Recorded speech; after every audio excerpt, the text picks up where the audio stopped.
Okay. Uh, shall I start already? Да, давайте я просто коротко ознакомлю. Спасибо всем, что присоединились. Это серия вебинаров Ассоциации выпускников Graduate School of Education. Спасибо, что вы сегодня с нами. Сегодня у нас очередной вебинар с нашим выпускником. Я тут вижу по количеству участников, что вы все знаете Думанхана. Он выпускник программы Multilingual Education. И в данное время он является студентом первого курса докторантуры в SSH, программы Eurasian Studies. И сегодня Думанхан поделится с нами про свое обучение на докторантуре. Думанхан, слово за вами. Спасибо большое, Айдана. Okay, let me just start from the presentation. I hope that you can see my screen. Please let me know if you can see it. Okay, so let's begin shortly. Yes, we can see it. Yeah, good. So my topic is about pursuing PhD during coronavirus pandemic, and I'm just shortly going to tell you about the application process, adaptation, and challenges of online learning. So far that I've met in my PhD studies. So yeah, Aidan had already introduced me, and then let's move straight to the point. I just want to start from the application process. In this presentation, I'm going to talk about, in particular, about Eurasian Studies program, and also I will also try to tell you about my experience of like online PhD overall. Okay, so if we start from application, we can say that all available information you can find on the official NU website, especially if you want to know about Eurasian Studies program, PhD program. So, but there are some certain tips that might be useful for you. So certainly, you know that you need to submit your personal statements in order to apply for this program. And one of the most important things, in applying in application process is about knowing why you are applying to this specific field, this specific course program, right? So I really wanted to learn a bit more about identity and how it correlates with different aspects. Especially, I was really interested in different disciplines, right? So I will talk about it later on. Like PhD program at the University, School of Sciences and Humanities will provide an opportunity, especially this program provides an interdisciplinary view of research. Right? So, as I said previously, I was interested in identity and how it correlates with different aspects. So, for instance, as my core field comes from the linguistics and multilingual education. As I've graduated multilingual education, so I just really wanted to see how it correlates with the notion of identity. Right? And another, so you need to clearly show in your personal statements that you are knowledgeable about the research that you probably pursue at that course, and that you should implement it in, right? So another point is about research proposal. It will be ideal to find a certain research proposal, or in your research proposal to include another very similar or relevant paper that you can find. So of course, academic paper, and probably this will give you and the reviewers a chance, I mean committee, to a chance to have a look at your proposal and what would your like potential PhD topic be like. And I personally believe that recommendation letters plays a vital role in like application process. And in my case, it was as I worked at the Dumankhan Abdashim school. I've asked to foreign teachers from different subjects to write recommendation letters to me. And another important recommendation letter was from a local scholar, like Kazakhstani scholar, whom we worked together on several projects. So that's all. That's short version about application process. By the way, if you have any questions, you can ask me at the end of the presentation. I'll be really glad to answer them. Uh, so this is the main like basics of application process, and of course, more information in details you can find in the official site. Uh, if we'll have chance, if you need this presentation, I can say this presentation with you, and there you can here at this link, you can find the full information about that. Personally, for me, if we talk in particular about Eurasian Studies program, things that made Eurasian Studies program attractive to me was about interdisciplinary uh, approach. It means that you are not going to specifically study chemistry, biology, or like linguistics, but there will be several disciplines, and you are going like to take the best from those disciplines and um, try to like implement it in your own research. And another promise made by EAS program was about you're going to be flexible, which is really close to interdisciplinary approach. Another thing that made attractive this program was about co-supervision by NU staff and by NU professors and non-NU experts. Um, as we were collaborating as in JC, we were collaborating with several uh, top universities around the world. In this course, we also have like a neighbor university, which is Humboldt University in Germany. You know, Volkswagen. They also like are sponsored by Volkswagen Corporation. Yeah. So the representatives of that university, like at the final stages, at the years 3 and 4, they are also going to supervise the thesis, the dissertation, the progress, and that was also another factor that made attractive, and I was really like, thrilled to find out that. Another important point was about building real bridges between various disciplines. To be honest, until up to this program, I didn't have any taste of um, other disciplines. I was around about policies. I was really investigating policies, researching on that, international policies. Before that, at bachelor level, I had studied some languages, but it had an inclination towards pedagogy. In this type, for instance, in this semester, I'm taking 4 courses, and almost all of them are from different particularity of this program. Now let's talk about adaptation. There are certain things that you have to get used to, especially in these circumstances during the pandemic. And as I was used to teach, and as I was used to learn in like face-to-face usual environment, there were certain things. The first and foremost thing was about getting used uh, to be more technology friendly or becoming an IT geek. Yeah, so there were certain aspects, especially after I graduated at 2018, there were 2 years. And when I came to this program during summer, uh, it was really difficult to get used to registrar and to register for the courses. And it was a certain anxiety, it caused a certain anxiety to me.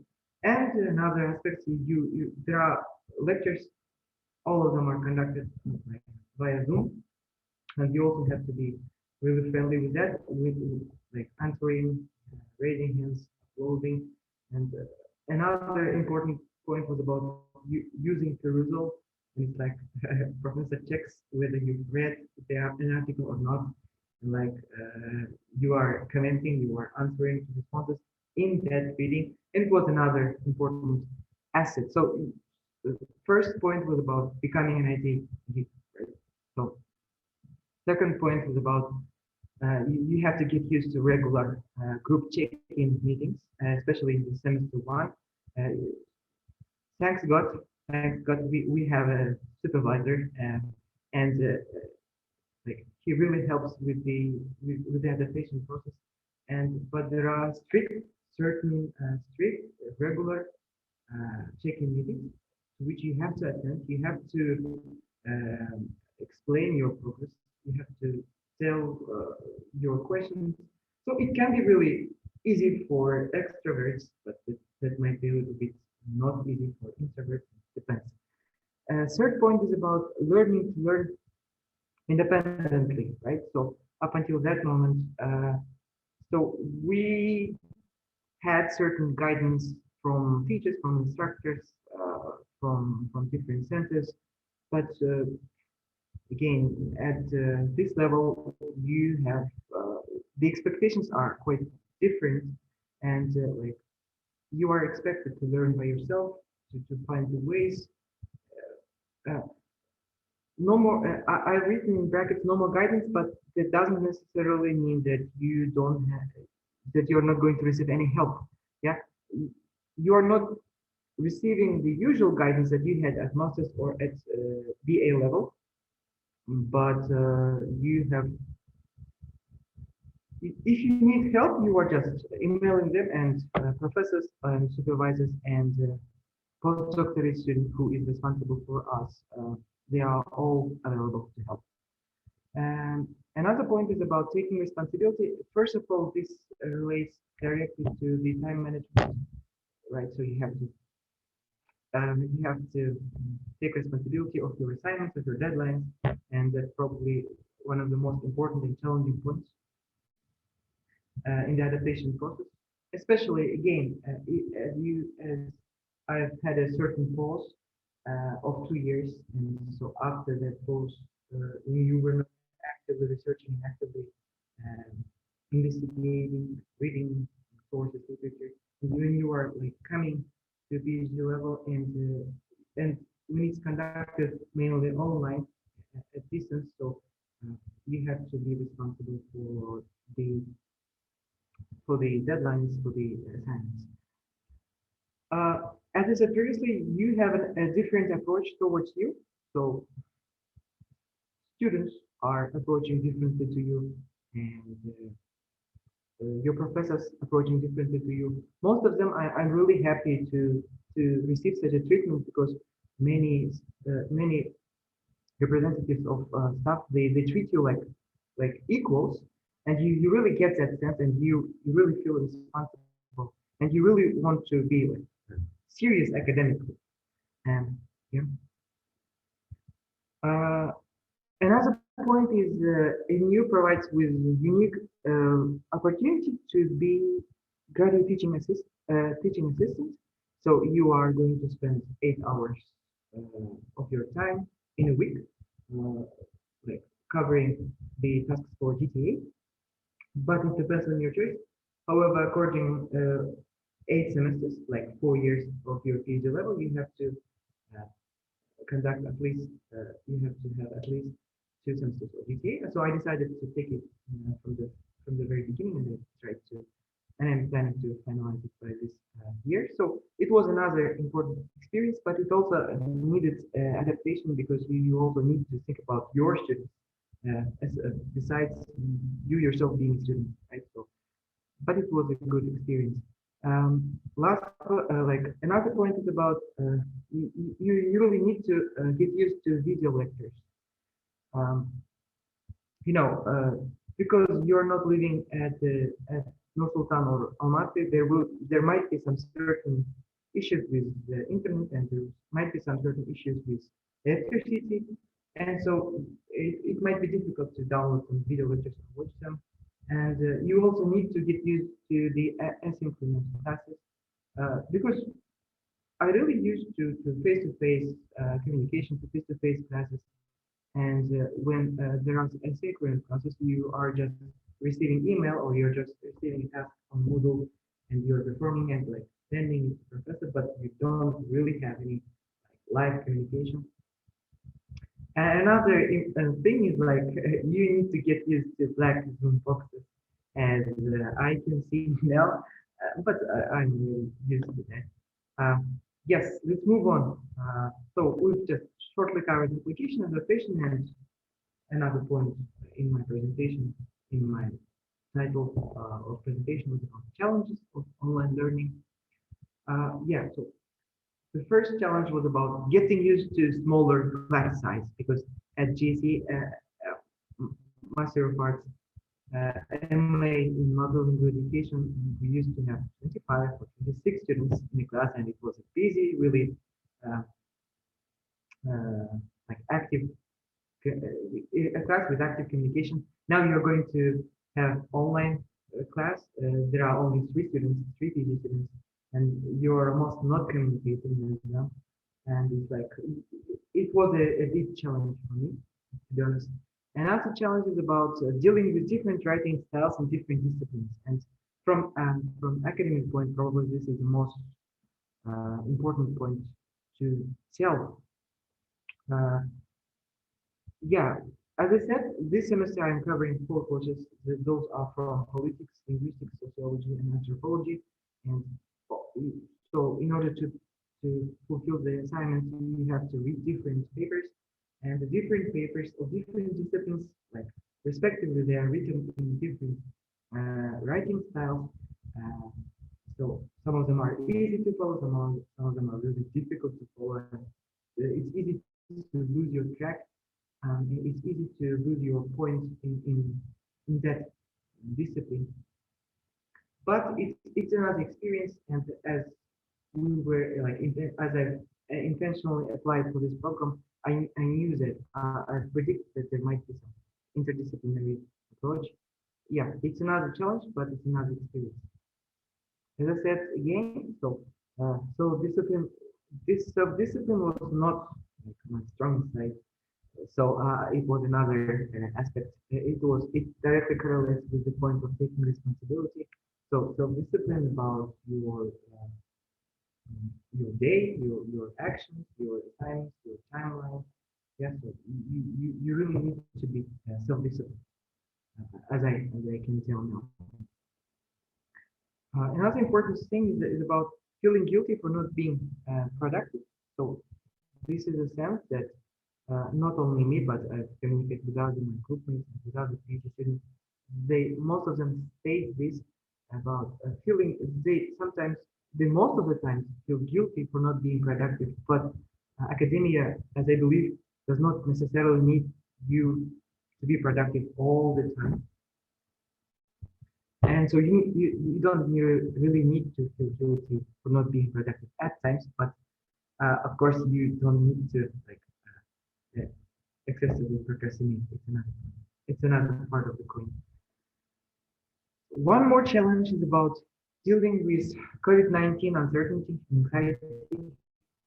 I believe this is the issue not only for PhD students, but probably for the whole world or for all Palestinian citizens. Because no one knows, no one can predict when everything is going to be normal again. There is a certain uncertainty which leads to anxiety. And we think that uh, when it will end, and so the COVID itself, the pandemic itself, like makes a little bit uh, challenging to do PhD at this time, this period. Uh, yeah, another challenge is about physical peculiarities. So you really have your eyes tired by the end of the week, and so you have eye strain. And uh, if you were previously a person who reads everything from printed papers, uh, so it might be another challenge for you to you have to be PDF friendly learner, otherwise you're going to be bankrupted by printing all other articles. Yeah, so this is another point of PDF friendly. So let's just conclude. So your rating studies program really provided me with an opportunity to like Eurasian Studies program. It covers many aspects, but what I'm interested in it is about linguistics, language contact, and concealed linguistics of Eurasian languages, and I'm trying to relate it to the uh, identity notion, but I'm not yet crystal clear with my dissertation. So I believe it's normal to be not 100% clear about it. Like we're still experiencing different different topics, but this is what I'm interested in. But certainly, as one of the requirements of the EAS program is not only relate to your core discipline, but also add another discipline to it and combine hybrid forms to have the combined forms in your it is really important to have helpful supervisor. And what I find really useful and what I find really amazing in this program is about having a postdoctorate student who is responsible to you, who can help you at any time. So we have one postdoctorate student who is doing her postdoctorate degree at Australian University, and she's really helpful. For instance, there might be some articles that you cannot find at the new library, and you just email your uh, the name of the article or paper, and she can find it and send it to you first, and it's really useful from that perspective. And she can also help you with paper publishing and with many other issues. So far, there are 3 points that I found really important uh, up until this moment. Yeah. So the first point is about the first important point is to celebrate small success and reach out if you need help. So that's probably one of the most important things. So you have to be happy with every submitted assignment, and you need to celebrate that because if you really see only the final dissertation, it might really you might be lost in the way to it. Another important point is about you have to have laptop email free weekend. So this basically means you have to switch off your laptop by the evening of Friday and turn it on only by Monday morning. So I can't say that I do it, that I always do it, but when I do that, it really helps me to gather energy for the upcoming week and to be a bit productive during that. Another important point for uh, doing online PhD is about finding a way to socialize and stay positive. Probably that might help. But of course, it depends from person to person, but this is what works for me. So find a way to socialize. I usually have informal Zoom meetings, whether with my friends or with my GC and friends. And another way to to stay positive, I really love PhD related memes. And so, for instance, in social sites like Instagram and Twitter, there are certain groups that really help you to get through this journey together and like suffering together, celebrating together, and this really helps. And before we move to the question and answer part, I just want to share my 6 favorite memes with you so far. And then we can move to the question and answer session, or we can end this presentation. So you just can have a look at this. Uh,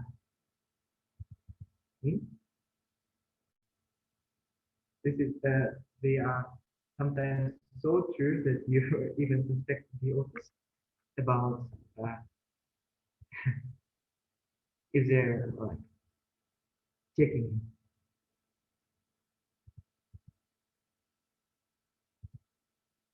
Yeah, this is basically true with Zoom meetings. And okay, and the last one is about is actual and recent event is about. Um, this is probably it. Um, I just want to stop my demonstration now, and if you are still there, we can finalize the presentation. Or if you have questions, I really see so many of my students, and I'm really happy. Thank you, Dumankhan, very much for this webinar. I'm just curious why your cohort is so small. You said 3 students in the PhD program? Yes, it was a really challenge for me. There were actually 4 students, but one of them decided to withdraw from the program due to health issues, and we're only left 3, and yeah, that's really challenging. Okay. This is very strange. I mean, I never knew about the SSH program. I know it's like kind of new, right, program, but I didn't know about the cohort. But you for surely interact with students of the 2nd and the 3rd, right? But there was no graduation yet for the whole cohort, right? No, no, yeah, you're right. We didn't have any graduates so far. We only, to be honest, we are second cohort of Eurasian program studies program. Last year there were 4 students accepted, so 4 students, 3 students this year, and yeah, we collaborate with them. We contact them sometimes, and they are taking examinations this year, and if after that it will be decided whether they're going to continue or not. And like as I understood, the 3rd and 4th year is going to be dedicated to the dissertation mainly, and at the year 1 and 2, we have different disciplines, different courses from different aspects. Okay, interesting. Yeah, another point is that two of my other group mates, current group mates, they are from they are from politics, they are from PCIR major. Uh, yeah, and it is interesting to find a person from like in 2nd year we have students from who came from anthropology. There are students who came from linguistics. There are students who came from um, politics, and I came from education, and it's like really interesting mixture. Okay, if there are no other questions, can I ask my next question? So, do you actually continue studying the kind of the same research topic you did on your MA program, or is like totally new research? No, I like from one side I was not allowed, and from another side it was difficult to relate it to Eurasian Studies program. At master's level, I had the topic of teaching STEM subjects in English. It was like purely connected to education, to secondary education, but at this level, I could only take some aspects, some literature from it, but like yeah, I decided to study more about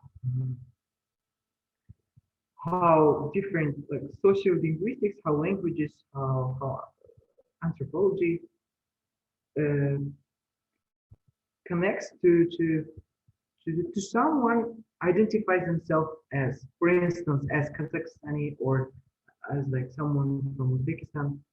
We know, you know that we are covering the Eurasian region, and it mainly consists of Mongolia, China, and so it's really interesting to find out for me. So what makes you count you that you are you? I mean, what is your identity? What composes your identity? And what are different features that compose your identity? So Okay. it does not really connect. It is not directly connected with my previous. I see. Thank you. And my last question. So if you are going to study, you know, like Eurasian context, do you plan to collect the data by traveling to other countries? Yes, actually, we were said that of course it will depend on the pandemic situation, but by 2nd year or at the beginning of the 3rd year, we're allowed to travel to our neighboring university. I believe it will be Germany, or if we can prove that we need some funding for a certain field trip to archives of certain countries. So by this process, we can also apply for that, and then there might be some field trips to other countries as well.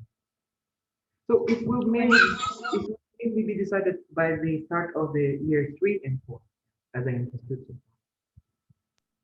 Thank you. And I give the Yeah, floor to other participants to ask the question. Yeah, of course, if they have any questions. Most of them are my group mates, and if you guys have questions, you are welcome to answer. If not, I'm not going to. Hello. Yeah, I have a question. First of all, Dumankhan, thank you very much for your presentation. It was very interesting to know how students learn now, what are their struggles. And I want to say that I also feel guilty for not being productive very often. So I think it's common for all of us now. I have a question. Could you please tell us more about teaching assistant job, about your experience? What did you do? What was difficult for you? What you found easy? So you told a little, but can you give more details about that? Yeah, of course. That's a great point. I actually wanted to speak more about it. By the start of the first semester, we were emailed that we can be GTAs, so graduate teaching assistants. It was mandatory requirement to cover at least 2 semesters from all of 8 semesters.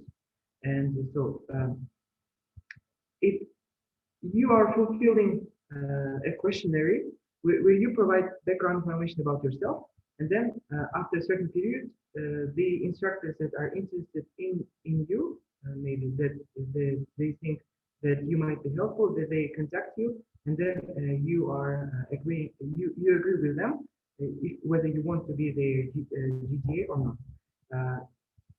Of course, there are certain requirements for being GTA, but it also depends on the course requirements, and you can also agree on what will be your main responsibilities with your professor.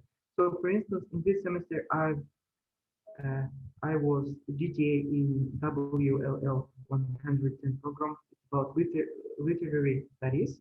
So it's about mainly bachelor students of year 1 and 2 who has chosen this course. And there mainly we were like focusing and discovering different genres in literature. And so my main responsibility here was to attend the classes,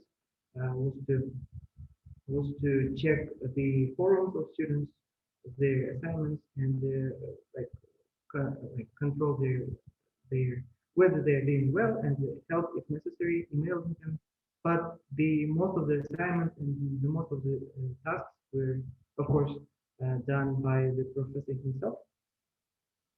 And so basically, yeah, it is really taking about 8 hours from your week that you spend to that GTU process.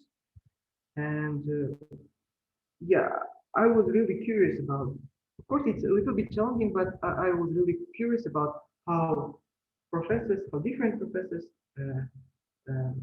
how they compose their syllabus, how they interact with students, and yeah, so it was a very insightful experience to get, because if you really want to, you can learn from different people, and it, when you when you are making your GTA, especially from the university professors, this can really give you much in terms of your pedagogical skills. But of course, the content sometimes might not be directly relevant with your core course that you are doing at your level.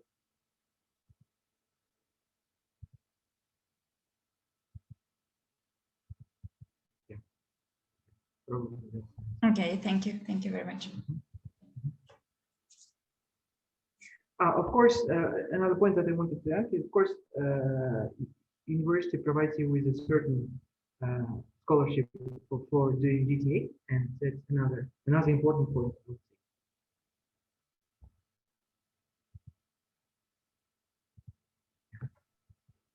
Okay, any other questions? If not, I have one question coming. Okay. So if you are still waiting to Thank ask you your very much. questions. I have one last question, Dumankhan. So as I work at the JEC, I'm more familiar with the PhD structure at JEC, and I wonder whether you have that kind of internship module or something that you visit the partner university. In the case of SSH, I guess it's a Wisconsin Madison, right? Do you have that part, or what is the role of the partner university for the PhD students or PhD program? Yeah, that's a great question. Actually, I'm afraid I cannot say for 100%, because when we asked this question from our supervisor, he really didn't know the answer, because as I said, we only have 2 cohorts, and no one knows what will happen. No one experiences what happened at year 3. But again, we definitely have partner university with Gumbert University at Germany, and their professors are certainly going to monitor us, and that internship opportunity should be available. I believe in that. Yeah. At least we were told that during the interviews. Yeah. Okay. Yeah, great. So are there any last minute questions from the audience? If not, we are coming to the end for our webinar.